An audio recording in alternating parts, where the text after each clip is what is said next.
Hello everyone, welcome to my channel Anjali's Learning Point. Today's topic is present indefinite tense, जो हमारा अभी मैंने continue किया हुआ है. उसमें हमने प्रीवियस वीडियो में अफर्मेटिव सेंटेंस किए थे, but today I am going to start negative sentence. Affirmative के बाद नेगेटिव आता है. नेगेटिव सेंटेंसेस में क्या होता है, जैसे इसका नेम ही है, नेगेटिव मीन्स नकारात्मक वाक्य. ऐसे वाक्यों में एक वचनकर्ता जब सिंगुलर सब्जेक्ट होता है, ही शी इट या कोई भी नेम, उनके साथ हम डज नॉट लगाते हैं. देखिए डू में ही SEIS लग गया है, तो ये डज बन गया है. डज नॉट का प्रयोग करते हैं. और बहुवचन में कर्ता आई वी दे के साथ जब एक या एक से ज़्यादा हों, उनके साथ हम डू नॉट का प्रयोग करते हैं. यहाँ पे डू नॉट है, इसमें SEIS नहीं लगेगा, ये सिंगल है, तो डू नॉट का प्रयोग करते हैं. तो इसका फॉर्मूला क्या बनेगा, subject plus do does plus not plus verb की फर्स्ट फॉर्म प्लस ऑब्जेक्ट. जैसे हम जनरल सेंटेंसेस बोलते भी हैं, वह घर पर पढ़ता वढ़ता नहीं है, या ऐसे बोल देते हैं वह घर पर नहीं पढ़ता है. बच्चों को हम कई बार उनकी क्लास टीचर बोलती हैं, आप बोलते हैं और क्लास टीचर को जाके कि ये घर पे पढ़ता नहीं है, या ये घर पे पढ़ता वढ़ता नहीं है, ऐसे हम भी बोल देते हैं.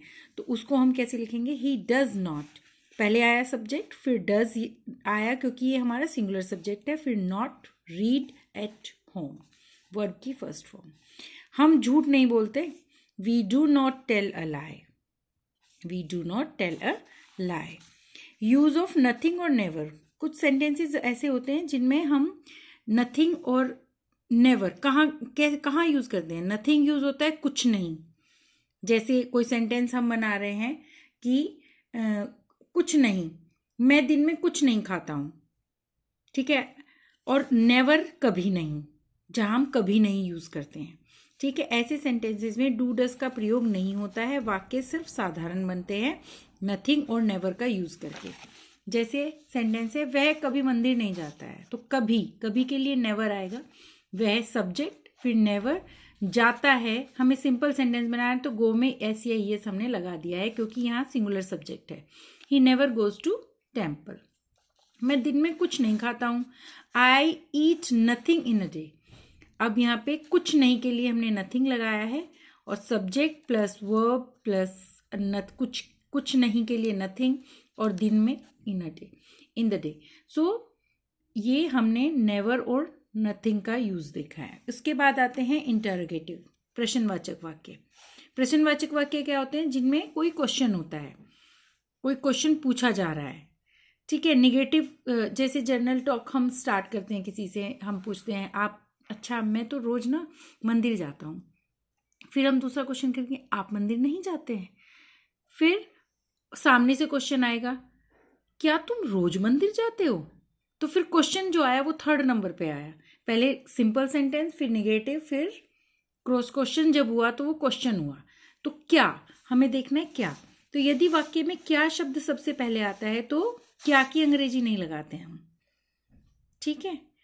सबसे पहले डज नॉट लगाते हैं, ठीक है.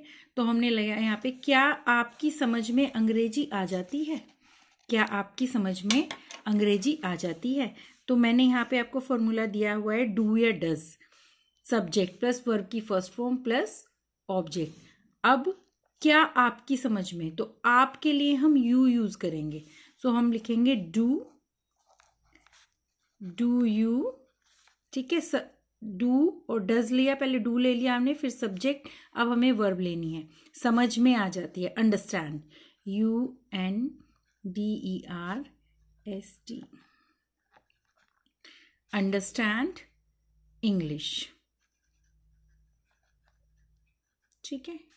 और क्वेश्चन मार्क, इसका ये प्लस क्वेश्चन मार्क भी हमने फॉर्मूले में लिखा है, तो हमें याद रहेगा. फिर आपको क्वेश्चन मार्क जरूर पुट करना है. क्या वह बच्चों को डांट देती है, क्या वह बच्चों को डांट देती है, तो हम क्या लगाएंगे, वह यहाँ पर है तो उसके लिए डज आएगा. Does she scold the children.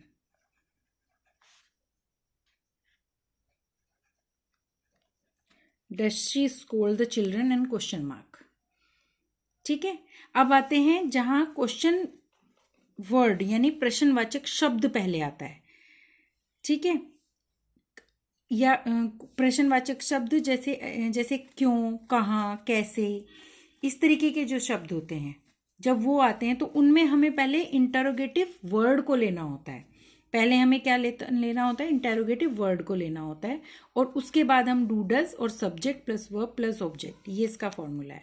पहले आप इंटरोगेटिव वर्ड को लेंगे, जो भी वहाँ पर प्रश्न सूचक शब्द आया है उसको लेंगे, फिर आप डू डज लगाएंगे प्लस वर्ब, सब्जेक्ट होगा उसके बाद, देन वर्ब की first form plus object. Verb की हमेशा कैसी फॉर्म आएगी? First form. आप कहाँ रहते हो? क्वेश्चन आया आप कहाँ रहते हो, तो कहाँ की स्पेलिंग हम सबसे पहले लगाएंगे, तो कहाँ, वेयर। ठीक है, अब हमें लिखना है आप, तो आपके लिए आप जो है वो प्लूरल सब्जेक्ट है, तो प्लूरल के साथ हम क्या लगाते हैं? Do. Where do you live, where do you live. Simple question है, हम दिन में किसी ना किसी से ये क्वेश्चन पूछ ही लेते होंगे कि आप कहाँ रहते हो। अगर हमें कोई मिला है पहली बार, या कोई हमारे यहाँ पहली बार कोई आया है, तो हम सबसे पहला क्वेश्चन हमारा यही होता है, आप कहाँ रहते हो। तो आप उसको इंग्लिश में भी पूछ सकते हैं, where do you live. Okay, जब हम क्वेश्चन को पूछते हैं ना, तो हमारे एक्सप्रेशन भी क्वेश्चन वाले ही होने चाहिए। ऐसे नहीं कि आप बस सिर्फ आपको बोलना है सेंटेंस, नहीं, आपको अपने एक्सप्रेशंस को भी उसमें डालना है। वेयर डू यू लिव, आप लगना चाहिए कि आपने क्वेश्चन पूछा है। आप सिंपल ऐसे नहीं पूछेंगे वेयर डू यू लिव, तो वो तो एक जस्ट रीडिंग पर्पस, एक जैसे आपने कुछ रीड कर दिया है। नहीं, आपको सेंटेंस अपने एक्सप्रेशन के साथ ही बोलना है। अगर आप क्वेश्चन किसी से कर रहे हैं तो आपके एक्सप्रेशन एकदम क्वेश्चन वाले होने चाहिए। क्या आपके पिताजी क्या काम करते हैं? अब कोई आया है या हमने किसी से क्वेश्चन किया, आपके पिताजी क्या काम करते हैं, आपकी माता जी क्या काम करती हैं, तो आपके एक्सप्रेशन भी क्वेश्चन वाले होने चाहिए, इंटेरोगेशन होना चाहिए आपके एक्सप्रेशन में। तो आपके पिताजी क्या काम करते हैं, तो क्या की स्पेलिंग को हम सबसे पहले लिखेंगे what does, what does your father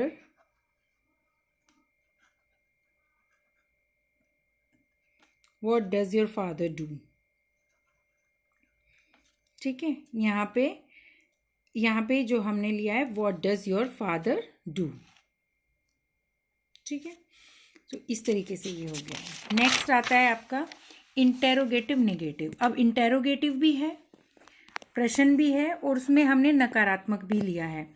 तो जैसे क्या वह, उसमें किस तरीके से किस तरीके से हम यूज़ करेंगे, क्या वह इतनी सी बात भी नहीं जानता है, क्या तुम इतनी सी बात भी नहीं समझ सकते, क्या तुम इतनी सी बात नहीं जानते हो।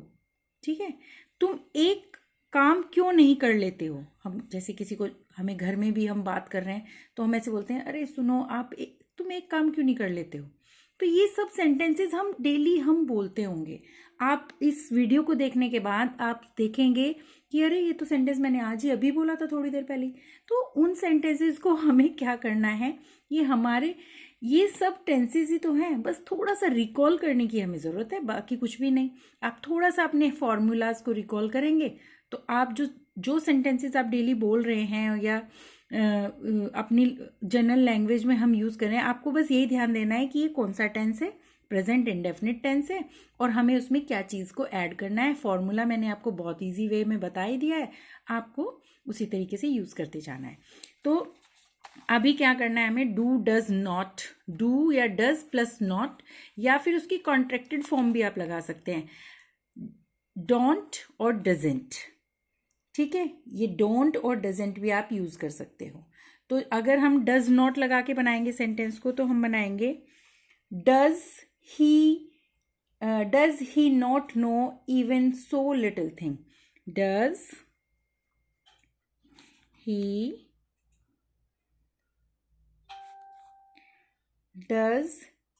ही नॉट। अब देखिए यहाँ पे आपने पहले डू डज लगाया, फिर सब्जेक्ट आया आपका, फिर नोट आया, फिर वर्ब आएगी आपकी नो। इतनी सी बात, अब से वर्ड है इतनी सी बात। अब इतनी सी बात के लिए हमने क्या वर्ड यूज करा है? Even so little thing, even so little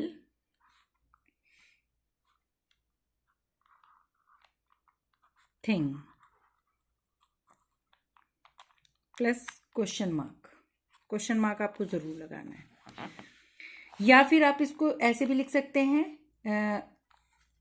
doesn't he know even so little thing, doesn't he know. आप इसको मैंने बताया ना, कॉन्ट्रैक्टेड फॉर्म भी आप लिख सकते हैं, तो आप ऐसे लिख सकते हैं, doesn't he know.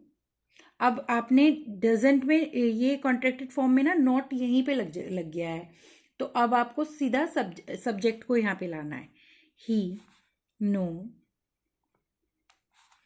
Even so little thing,